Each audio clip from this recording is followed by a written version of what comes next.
हरे कृष्णा।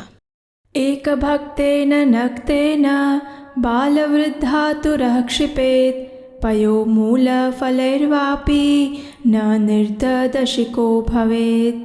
अर्थात हरि भक्ति विलास में कहा गया है कि यदि कोई बालक, वृद्ध या बीमार व्यक्ति उपवास करने में असमर्थ है तो भी उसे एकादशी व्रत का त्याग नहीं करना चाहिए। उसे दिन में एक बार या संध्या के काल में दूध, जल, फल आदि ग्रहण करके एकादशी का व्रत पालन अवश्य करना चाहिए। ये एकादशी तिथि प्रत्येक व्यक्ति को अपना मनोवांछित फल तो प्रदान करती ही है, अपितु उन सबसे ऊपर और सर्वश्रेष्ठ परम भगवान श्री कृष्ण की शुद्ध प्रेमा भक्ति भी प्रदान करती है। हमारे प्रत्येक शास्त्रों में एकादशी व्रत के समान ना तो कोई अन्य व्रत की तुलना की गई है और ना ही महात्म्य बताया गया है। एकादशी व्रत तपस्या के लिए बना है, अपनी चेतना को कृष्णमय बनाने के लिए बना है, स्वयं की सही पहचान ढूंढने को बना है और जीवन के परम उद्देश्य को प्राप्त करने हेतु जागृत होने के लिए बना है। यहाँ तक कि श्रीमती राधा रानी भी एकादशी तिथि की महिमा मंडन करने में संकोच नहीं करती है। हमारे सभी वैदिक शास्त्र और पुराण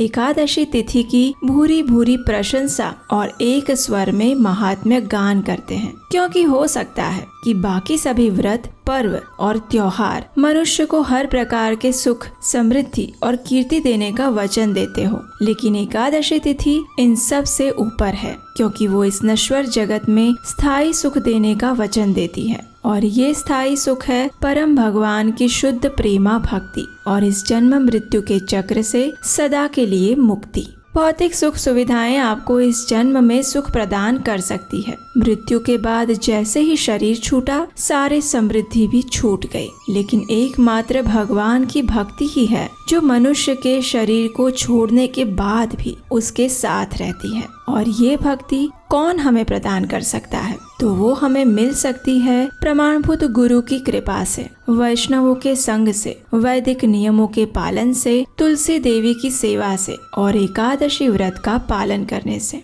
तो आइए आज हम आने वाली ऐसी ही महत्वपूर्ण वरुथिनी एकादशी के विषय में सुनते हैं। ये एकादशी प्रत्येक वर्ष वैशाख मास के कृष्ण पक्ष में आती है और उसका नाम वरुथिनी इसीलिए भी है क्योंकि ये जीवात्मा को मनोवांछित वर प्रदान करने वाली है। भगवान श्री कृष्ण बताते हैं कि जो व्यक्ति 10,000 वर्ष तक तपस्या करता है और उससे उसे जो फल प्राप्त होता है वही फल उसे इस वरुथिनी एकादशी का पालन करने से मिलता है। इतना ही नहीं, अगर कोई व्यक्ति सूर्य ग्रहण के समय में कुरुक्षेत्र में जाकर 40 किलो सुवर्ण का दान देता है तो उससे जो उसे पुण्य फल मिलता है वही पुण्य फल उसे वरुथिनी एकादशी का श्रद्धा पूर्वक पालन करने से मिल जाता है। इस बार ये वरुथिनी एकादशी तिथि आ रही है 4 मई 2024 शनिवार के दिन, इसलिए इस बार एकादशी व्रत का पालन हम करेंगे 4 मई को और इस व्रत का पारण होगा अगले दिन द्वादशी पर,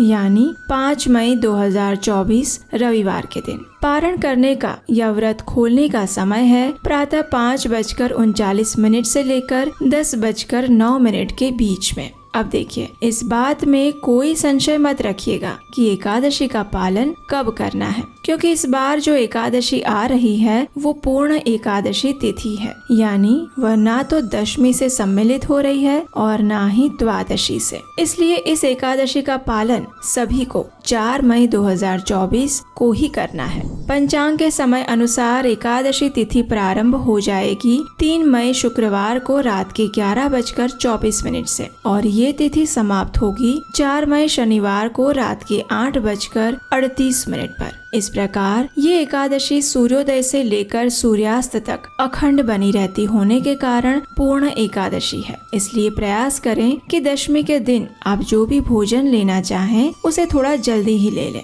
जिससे कि अगले दिन आप प्रातः ब्रह्म मुहूर्त में उठ सकें। 4 मई वरुथिनी एकादशी के दिन उत्तर भारत में ब्रह्म मुहूर्त का समय रहेगा प्रातः 4:04 पर और सूर्योदय होने का समय है 5:40। अगले दिन द्वादशी पर व्रत खोलने का पारण समय है 5:39 से लेकर 10:09 के बीच में। वैशाख मास में आने वाली ये एकादशी वर प्रदायिनी है। ये आपको भौतिक वरों को तो प्रदान करती ही है, लेकिन साथ ही सबसे दुर्लभ ऐसे आध्यात्मिक वर यानी परम भगवान श्री कृष्ण की भक्ति प्रदान करने में भी वो सक्षम है। इसके पालन करने से इस लोक और परलोक दोनों में अखंड सौभाग्य की प्राप्ति होती है। इसी व्रत के पालन से राजा मांधाता और राजा धुंधुमार ने स्वर्ग लोक की प्राप्ति की थी। आइए अब हम संक्षिप्त में देखते हैं कि इस विशेष एकादशी का पालन कैसे करना चाहिए। तो देखिए, सभी व्रतों में एकादशी का व्रत सबसे भिन्न है, क्योंकि इसमें कर्म कांड युक्त पूजा और विधि विधान की जगह व्रत करने वाले की श्रद्धा और उसकी मानसिक चेतना पर विशेष बल दिया जाता है। अगर आपने एकादशी का व्रत किया है और भले ही आप कोई पूजा विधि नहीं कर पा रहे, लेकिन आपने संपूर्ण दिन भगवान श्री कृष्ण के दिव्य नाम हरे कृष्ण महामंत्र की माला का जप किया है, अपनी चेतना को सात्विक बनाए रखा है और अन्न का त्याग करके उपवास किया है, तो आपका व्रत करना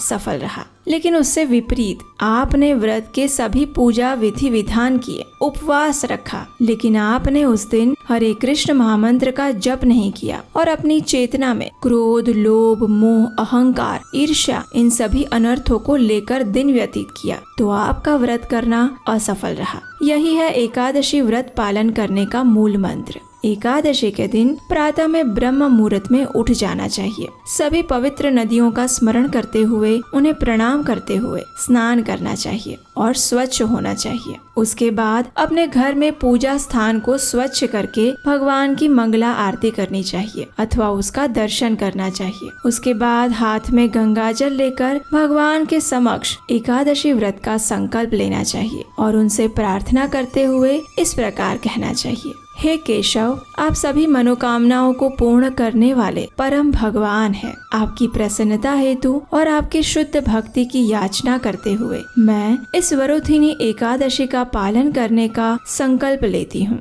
आप मेरे मन, मस्तिष्क और चेतना में विराजमान रहिए। इस प्रकार संकल्प के बाद अब तुलसी देवी की पूजा करें।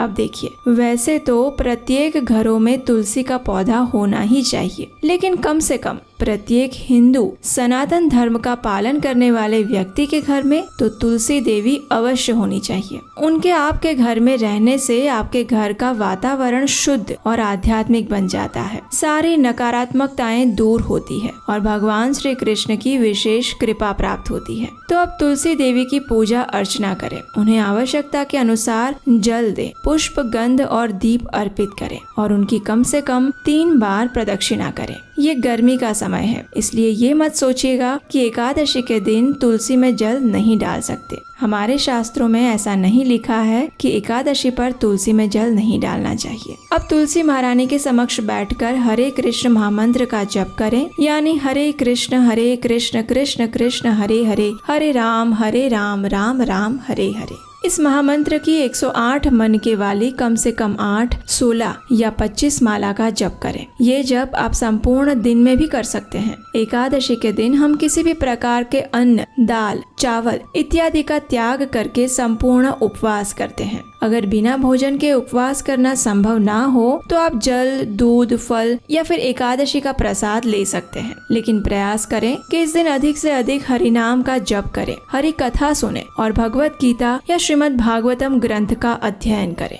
एकादशी के दिन अनावश्यक बातों और व्यर्थ के कामों में अपना समय ना गवाएं। प्रयास करें कि टीवी, मोबाइल और भौतिक कार्यों से स्वयं को दूर रखें। जितनी आवश्यकता है उतना ही उसका उपयोग करें। किसी के साथ वाद विवाद में ना फंसें। क्रोध पर नियंत्रण रखें, असत्य वचन ना बोलें और किसी की निंदा और ईर्ष्या भी ना करें। अगले दिन द्वादशी पर विधि पूर्वक इस एकादशी व्रत का पारण करना चाहिए। पारण से पूर्व भगवान के लिए सात्विक अन्न भोग तैयार करें, उसमें तुलसी पत्र रखकर भगवान को अर्पित करें और फिर उसे प्रसाद रूप में किसी ब्राह्मण या वैष्णव को खिलाएं और स्वयं भी उसी प्रसाद से एकादशी व्रत का पारण करें। पारण से पूर्व किसी सुयोग्य ब्राह्मण या वैष्णव को अपनी क्षमता अनुसार दान अवश्य देना चाहिए। अगर आप इस पारण की संपूर्ण विधि जानना चाहते हैं तो हमें नीचे कमेंट बॉक्स में लिखकर बताएं। इसके ऊपर भी हम आपके लिए विस्तृत वीडियो लेकर आएंगे। तो चलिए इस आने वाली वरुथिनी एकादशी का संपूर्ण श्रद्धा